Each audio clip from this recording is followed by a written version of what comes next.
Nosso 10º dia de leitura, estamos no capítulo 3, Teologia da Receita, e tem sido uma bênção. A leitura de ontem introduziu esse capítulo e hoje estaremos concluindo. E já viu você a estar acessando o nosso blog, relendo as leituras, fazendo as suas anotações das citações que nós temos colocado lá, ao nosso aplicativo da igreja, que tem outros materiais, inclusive o texto, né, da leitura lá para você ler, enfim, e o nosso grupo WhatsApp, onde nós temos debatido e compartilhado juntos as nossas experiências dessa jornada. Vamos à leitura de hoje, ao nosso 10º dia. Os homens que se sentem homens não são necessariamente viris. Os homens que se sentem homens em razão de sua competência raramente notam que as áreas que eles chamam de isto, com as quais não sabem lidar, envolvem seus relacionamentos mais importantes, e as áreas que chamam de aquilo, com as quais sabem lidar bem, referem-se mais a tarefas que não envolvem relacionamentos e os fazem se sentirem confortáveis com elas. Os homens que, para se sentir bem-estar, dependem de enfrentar tarefas com as quais sabem lidar, nem sempre são eficientes nos relacionamentos íntimos. Recusam-se muitas vezes a permitir que a esposa expresse quanto se sente solitária, magoada e mal compreendida. Sejam quais forem as reclamações que ouvem, eles as consertam ou deixam de lado. Esses homens levam os filhos a jogos de futebol, mas nunca fazem longas caminhadas com eles. E não revelam suas lutas a ninguém, principalmente aos filhos. Os homens competentes não são bons ouvintes nem transparentes. Chegam a passar bons momentos com as filhas, muitas risadas, provocações saudáveis e promessas carregadas de ira para protegê-las. Se algum rapaz magoar você, acabo com ele. Mas conversam pouco com elas, têm pouco conhecimento sobre diálogos e conversas íntimas.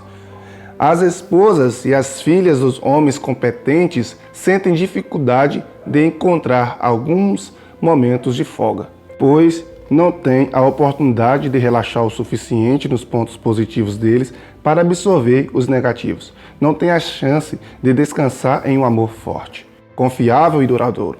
Precisam manter tudo funcionando a contento.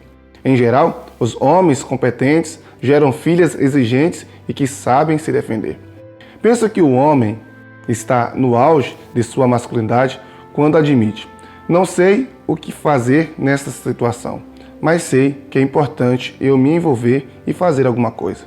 Vou imaginar o que Deus deseja que aconteça na vida desta pessoa ou nesta circunstância, e vou seguir nessa direção com a sabedoria e o poder de Deus. O homem forte movimenta-se mesmo quando não há nenhuma receita. Minha briga com a teologia da receita não é com os princípios bíblicos que ela afirma, nem com a sua exigência de segui-los.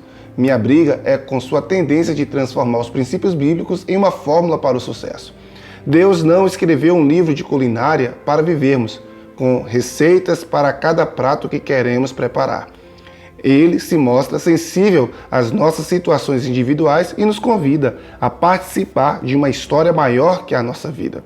A teologia da receita estuda os pormenores da vida a fim de nos ajudar a contar melhor a nossa história. Deus nos convida a contar a nossa história junto com a dele. Eu me pergunto se a paixão central que hoje governa a nossa cultura é a paixão que faz a vida funcionar.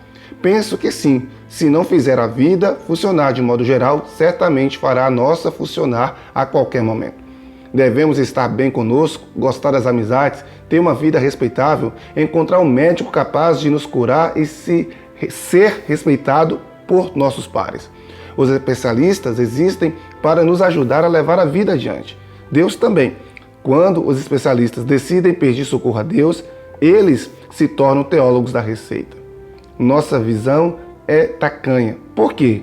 Porque somos atraídos a viver dentro do quadro pequeno e sem entusiasmo, se temos a oportunidade de viver dentro do quadro maior que Deus está desenhando? Por que é tão difícil contradizer o princípio que a vida deve funcionar e, mais ainda, abrir mão de nossa necessidade de que alguém nos diga como administrá-la satisfatoriamente? Por que a teologia da receita é tão popular? Será que, como todas as gerações antes de nós, conseguimos afundar pelo menos um ponto vital da verdade bíblica e, em razão disso, desenvolvemos uma visão distorcida do cristianismo e da vida cristã? Na época de Martinho Lutero, a igreja perdera de vista a doutrina da graça. O resultado foi uma teologia de indulgências e boas obras, uma teologia da receita. Gostaria de saber se hoje perdemos o entusiasmo e a empolgação de nosso chamado, revelar o Deus invisível pela maneira como vivemos, principalmente pela maneira como nos relacionamos uns com os outros. A única verdade, a mais importante de todas sobre as pessoas, é a verdade desprezada com mais facilidade. Fomos criados à imagem de Deus e, por ser portadores da imagem de Deus, somos chamados a contar a história dele com nosso modo de viver, não contar nossa história com os recursos dele. Se desprezarmos essa verdade, o chamado para sermos semelhantes a Deus se reduz a um sussurro e o convite para tornarmos nossa vida melhor é dado com um grito. Tendemos a ser como dependentes químicos em fase de recuperação. Como posso me sentir melhor? Ou, como legalistas e flexíveis, como posso fazer melhor? A verdade sobre como revelar Deus aos outros por meio de nossa vida reduziu a retórica religiosa que recebe nosso consentimento simbólico. Nesse meio tempo, ocupamos-nos com o trabalho verdadeiro de organizar nossa vida e viver confortavelmente. Preferimos a ajuda prática ao chamado sublime de viver de acordo com um plano. A dificuldade está claro. Jamais lidaremos bem com nossos problemas, nem cumpriremos nossas responsabilidades com motivação espiritual enquanto não honrarmos o chamado de refletir a imagem de Deus e decidirmos conhecê-lo bem. Se você começar com a teologia da receita, ficará estagnado. Comece com a teologia transcendente e você será a pessoa que foi planejada para ser. Permita-me explicar. Hoje, os dois tópicos principais dentro da teologia da receita são solucionar problemas, o chamado à cura, e cumprir responsabilidades, o chamado à obediência. Preocupamos-nos em nos sentir bem ou pressionados para fazer o bem. Nenhum desses sentimentos conduz à história maior de Deus, nem nos convida a participar dela. Aqueles que pensam que nada é mais importante que aliviar a dor de uma identidade seriamente prejudicada, ou aprender a ser valorizado e aceito em um relacionamento amoroso, será atraído pelos pormenores de uma teologia da receita para a recuperação. Vão procurar um especialista capaz de orientá-los a viver de modo mais pleno, mais livre e mais feliz em um mundo complicado. O compromisso com o dever pode ser encorajado com firmeza, mas se o empurrão for forte demais, a prioridade será encontrar a felicidade em vez de cumprir promessas. Uma pessoa a quem eu aconselhava me disse: sinto-me muito melhor comigo mesmo como homem quando estou com outra mulher. Sei que é errado, mas não posso imaginar que Deus queira que eu continue com a minha mulher se causamos tanta infelicidade um ao outro.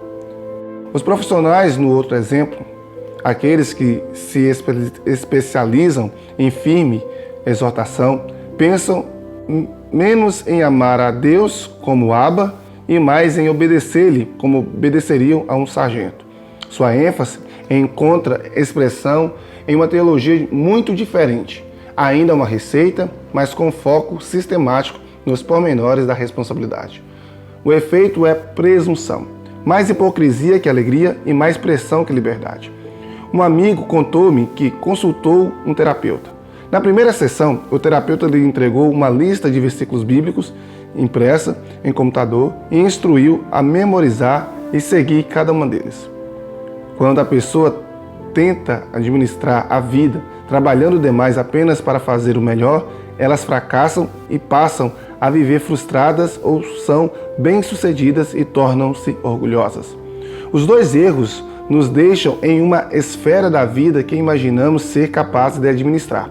Gostamos de pensar que há passos que podemos seguir para ser curados ou que nossas responsabilidades perante Deus podem ser estendidas diante de nós como um caminho bem iluminado para andarmos nele. Então, as coisas parecem claras. Sabemos o que fazer. Não temos nunca de sair da esfera de administração da vida. Portanto, nunca aprendemos que a dependência e a confiança só é desenvolvida na escuridão. Pense, porém, no que aconteceria se tivéssemos a coragem de ir além das tarefas administráveis da vida e entrar na esfera do mistério, onde não há respostas práticas, onde a coragem para entrar no caos é mais necessária que a disciplina de seguir passos ou regras. Imagine a emoção que um pai zangado, concentrado apenas em encontrar cura para o seu temperamento, sentiria se lhe fosse dada a oportunidade de apresentar seu filho ao coração de Deus. Talvez não soubesse exatamente o que fazer, mas a energia fluindo dele na direção do filho seria diferente.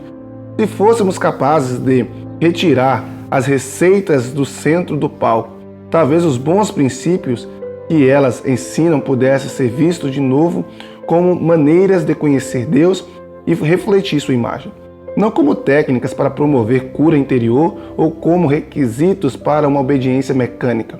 Então, talvez o caráter e os propósitos de Deus voltassem a ocupar o lugar correto em nosso pensamento e conduzissem ao desenvolvimento de uma teologia transcendente. O ponto de partida para entendermos a masculinidade e sermos transformados em homens espirituais e autênticos não é uma receita para desenvolver a virilidade, nem uma lista de ingredientes para serem misturados. Precisamos começar com o chamado singular de Deus aos homens. Até que ponto os homens foram planejados para ser semelhantes a Deus de forma diferente das mulheres? Qual é o nosso chamado transcendental especial? Para encorajar os homens a liberarem aquelas capacidades extremamente masculinas que primeiro existiam em Deus e depois foram incorporadas ao homem, e para ajudar os homens a refletirem as características de Deus, que os homens sabem refletir muito bem, a necessidade da sabedoria de alguém com capacidade de sentir quem é Deus e o que ele vai fazer. Isso exige um teólogo transcendente. A sabedoria de um teólogo da receita não preenche os requisitos. A teologia da receita encaixa-se melhor no que chamo de esfera da administração. A teologia transcendente é necessária para podermos nos mover na esfera do mistério. Tudo na vida pode ser dividido nessas duas esferas. Os homens insistem naturalmente em agir dentro da esfera da administração. Os homens que seguem o caminho da autêntica masculinidade encontram coragem para entrar na esfera do mistério. Vamos definir as duas expressões. A esfera da administração existe sempre que as coisas são mais ou menos previsíveis, onde há uma ordem que pode ser bem entendida, de modo que podemos usá-la para fazer nossa vida funcionar como desejamos. A esfera do mistério existe sempre que estamos lidando com coisas definitivamente imprevisíveis, onde qualquer ordem que exista não pode ser bem compreendida para nos dar o controle que desejamos. Na esfera da administração, podemos nos mover com a confiança de que temos pelo menos algum poder para controlar as coisas, estabelecer objetivos e segui-los de acordo com um plano viável. Na esfera do mistério, podemos nos mover apenas com a confiança em alguém que tenha credibilidade, mas que não podemos controlar. Quaisquer objetivos que pertençam à esfera passam a ser motivos para oração, ao mesmo tempo que nossa energia é dedicada a agradar a Deus e não fazer algo acontecer. A tendência de nossa cultura é definir relacionamentos, inclusive nosso relacionamento com Deus, como uma tarefa e depois descobrir o que fazer para que funcione. Gostamos de pensar que crescer em Cristo e desenvolver relacionamentos fortes pertence à esfera da administração. Então, os colocamos ali e tentamos descobrir o que fazer. Os homens preferem fazer algo que saibam administrar, e a teologia da receita ilumina o caminho.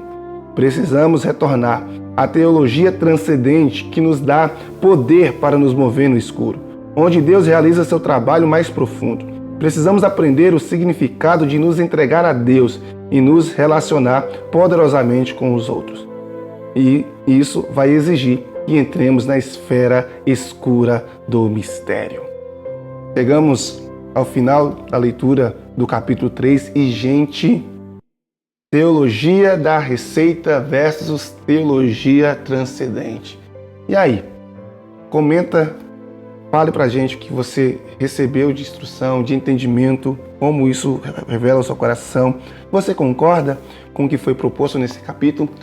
Eu tenho certeza que vamos poder construir algo bem bacana junto. Deixa seu comentário, e eu vou estar respondendo, a gente vai estar debatendo e crescendo. Próximo capítulo, gente, é um capítulo fantástico, que é Entrando nas Trevas. Eu tenho certeza que nós seremos abençoados de tal forma como foi esse capítulo 3. Então, até amanhã, na sequência